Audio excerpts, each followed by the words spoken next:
Aqui está os lendários monstros que aparecem nas criaturas lendárias na Bíblia: Leviatã e Behemoth. A Bíblia menciona diversas criaturas místicas e grandiosas, sendo Leviatã e o Behemoth duas das mais enigmáticas. Seus nomes atravessaram os séculos, carregando significados que vão além do literal. Essas entidades são frequentemente associadas ao poder, à destruição e ao caos.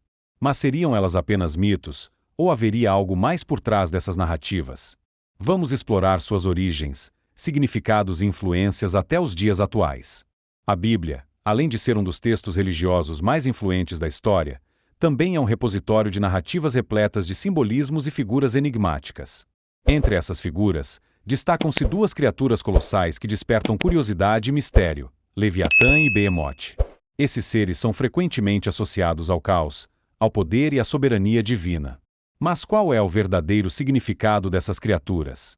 Elas representam apenas mitos antigos ou possuem um simbolismo mais profundo na teologia judaico-cristã? O Leviatã na tradição bíblica. O Leviatã é mencionado principalmente no livro de Jó, nos Salmos e no livro de Isaías.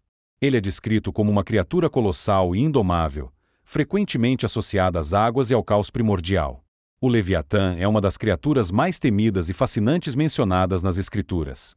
Ele aparece em vários trechos bíblicos, sendo frequentemente descrito como uma entidade monstruosa que habita as profundezas do mar e simboliza o caos. Suas principais referências encontram-se no livro de Jó, 41, nos Salmos, 74, 14, 104, 26 e em Isaías, 27, 1. Motivos para a criação do Leviatã. O nome Leviatã tem origem no hebraico Liviata, que significa serpente espiralada ou enrolada. Na mitologia do Oriente Médio, criaturas semelhantes eram frequentemente associadas ao caos primordial que antecedia a criação do mundo. O Leviatã, portanto, pode representar essa força desordenada que apenas Deus pode subjugar. Demonstração do poder supremo. O Leviatã é uma criatura real? Muitos estudiosos acreditam que o Leviatã possa ter sido inspirado em animais reais, como crocodilos ou grandes répteis marinhos. No entanto, suas descrições bíblicas frequentemente ultrapassam os atributos de qualquer criatura conhecida, sugerindo que ele seja mais um símbolo do caos e do mal do que um animal literal. As interpretações teológicas sobre a existência do Leviatã são diversas. Demonstrar o poder supremo de Deus. No livro de Jó, o Leviatã é descrito como uma criatura indomável, que nenhum humano pode capturar. Isso serve para enfatizar a soberania divina e a impotência do homem diante da grandeza do Criador. Símbolo do caos e do mal. Em Isaías 27, 1, o Leviatã é descrito como uma serpente poderosa que será destruída no fim dos tempos.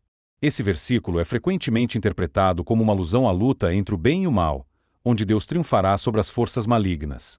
Parte do equilíbrio da criação. O Salmo 04, 26 menciona o Leviatã como uma criatura que brinca no mar, sugerindo que ele faz parte da harmonia da criação divina.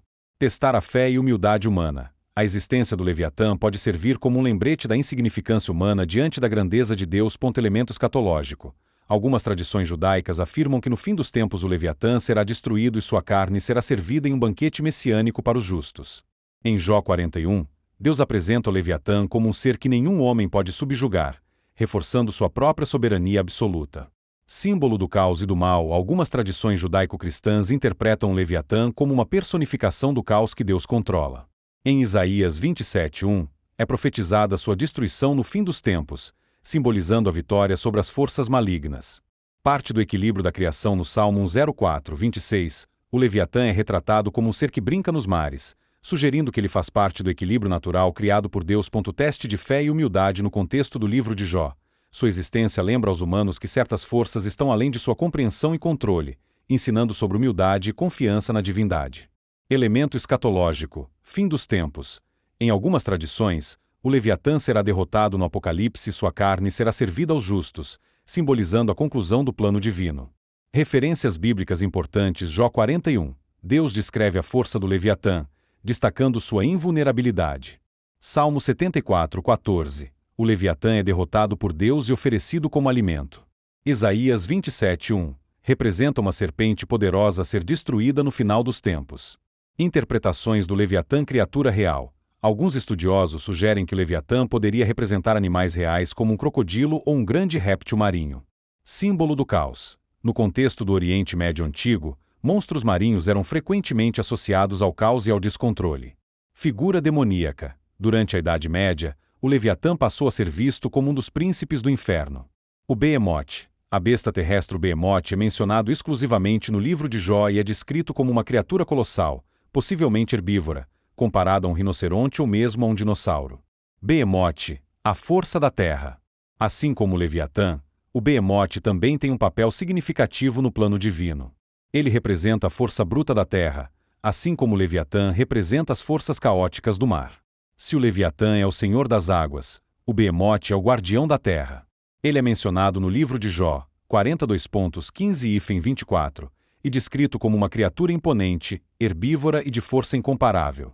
Descrição e simbolismo. A passagem de Jó 40 descreve o Behemoth como uma criatura gigantesca, com ossos como tubos de bronze e uma cauda forte como um cedro. Essas características levaram a várias interpretações sobre sua identidade. Hipopótamo. A descrição de um animal herbívoro que vive em águas rasas sugere um hipopótamo. No entanto, sua cauda descrita como um cedro não condiz com a pequena cauda dos hipopótamos modernos. Rinoceronte. Alguns estudiosos propuseram que o Behemoth poderia ser um rinoceronte devido à sua robustez. Dinossauro. Para alguns criacionistas, o Behemoth poderia ser um dinossauro, como o Brachiosauro, que se encaixaria melhor na descrição bíblica. Criatura mítica. Outra interpretação é que o Behemoth representa uma força primitiva da Terra, uma entidade que simboliza a força da natureza controlada por Deus. Descrição no livro de Jó, Jó 42.15-24. Sua força está nos lombos e seu poder nos músculos. Sua cauda é forte como um cedro. Seus ossos são como tubos de bronze, seus membros como barras de ferro. Possíveis identificações. Hipopótamo. Muitos estudiosos acreditam que a descrição se encaixa no hipopótamo, especialmente por seu hábito de habitar águas rasas. Dinossauro. Alguns defendem que a descrição se encaixa melhor em um animal extinto de grande porte. Símbolo de força. A descrição pode ser mais figurativa do que literal, representando a grandiosidade da criação de Deus. Os guardiões primordiais. Os três guardiões da criação. Algumas tradições mitológicas afirmam que Deus criou três criaturas colossais para governar diferentes domínios. Leviatã, o senhor dos mares. Behemoth, guardião da terra. Ziz, um pássaro gigante que governa os céus. Essa concepção mostra como os povos antigos viam a natureza como um sistema equilibrado, governado por forças primordiais sob o controle de Deus. Uma tradição mítica sugere que Deus criou três criaturas colossais para manter o equilíbrio do mundo. Leviatã, senhor dos mares. Behemoth, guardião da terra. Ziz, um pássaro gigantesco que domina os céus. Essa lenda sustenta que essas entidades mantêm a harmonia da criação e que, no fim dos tempos, Leviatã e Behemoth lutarão, resultando na destruição de ambos. O significado das criaturas bíblicas.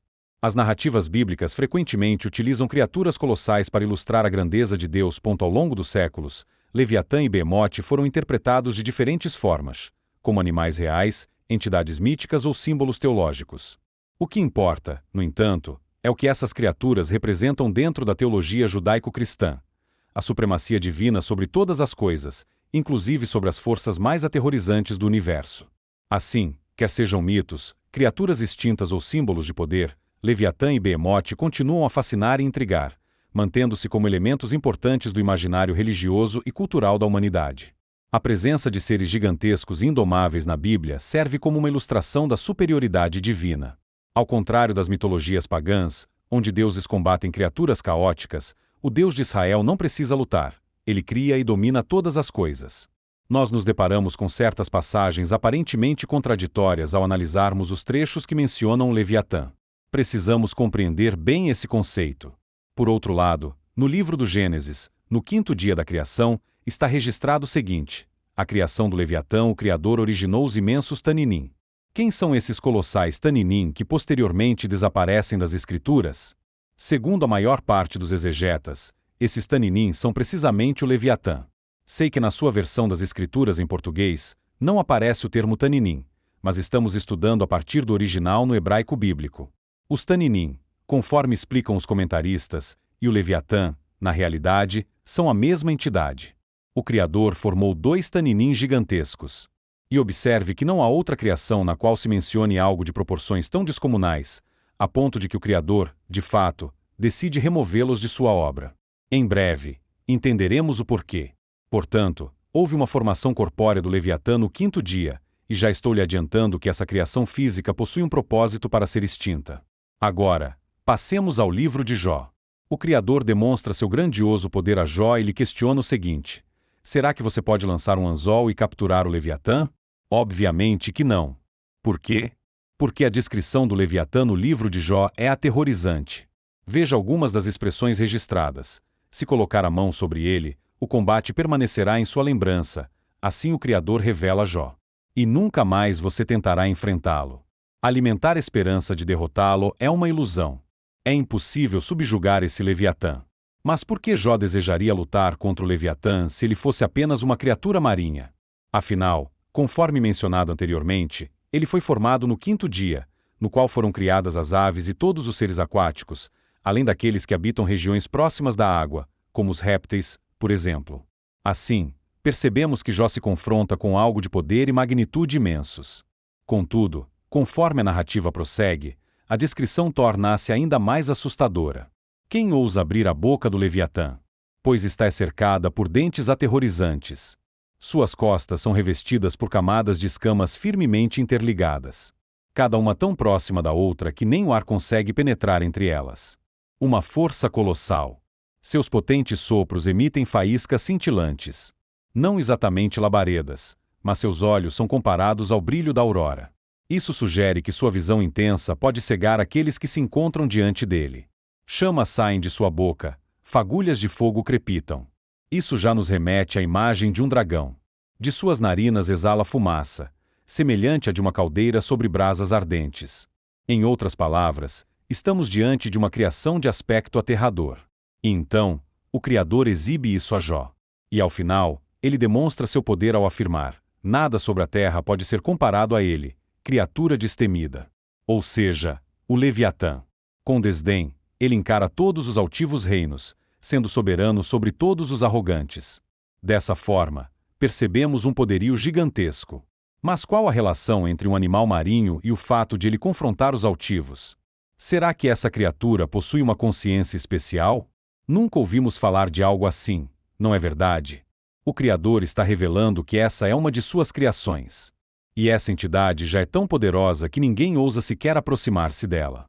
Quem pode ser comparado ao Criador, que é o próprio autor da existência? Até aqui, tivemos uma descrição bastante detalhada desse Leviatã. Mas agora, vejamos o que está registrado sobre ele no livro de Salmos.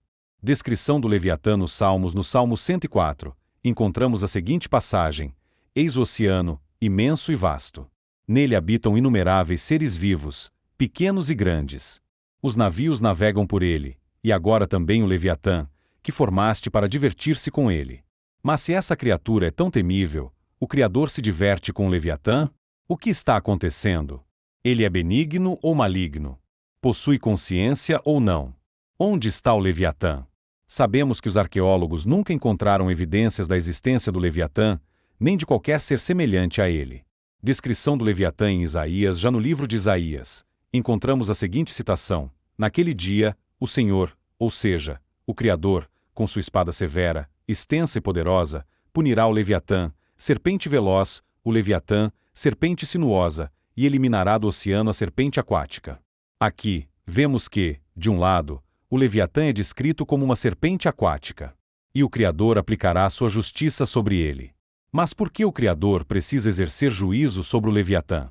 Temos inúmeras indagações e poucas respostas. Vamos organizar as ideias para que possamos finalmente esclarecer o que é o Leviatã. Representações de entidades espirituais no mundo físico. O Criador, ao estabelecer a existência, criou seres espirituais, como os anjos, mencionados várias vezes nas Escrituras, incluindo o arcanjo Miguel e o arcanjo Gabriel.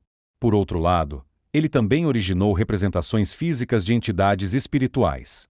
O Leviatã enquadra-se exatamente nessa categoria. O Leviatã, como representação do mal, ele tem uma presença corpórea, foi gerado no 5º dia, mas foi removido da criação. Qual é a simbologia espiritual do Leviatã? Por um lado, ele é visto como uma criatura colossal e apavorante que um ser humano sozinho jamais poderia subjugar. Mas, por outro lado, é um objeto com o qual o Criador brinca, como se fosse um animal de estimação divino. A verdade é que o Leviatã nas Escrituras representa o mal. E assim, no final dos tempos, esse mal será erradicado da humanidade. Com a chegada do Messias, o mundo será transformado em um ambiente de bondade.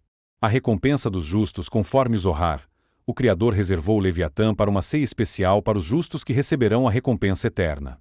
Isso significa que aqueles que permanecem fiéis ao Criador, que seguem seus mandamentos, mesmo diante da adversidade e da influência do mal, receberão sua justa recompensa. O Leviatã, no final das contas, é aquilo que os permitiu se aproximar do Criador por meio da superação.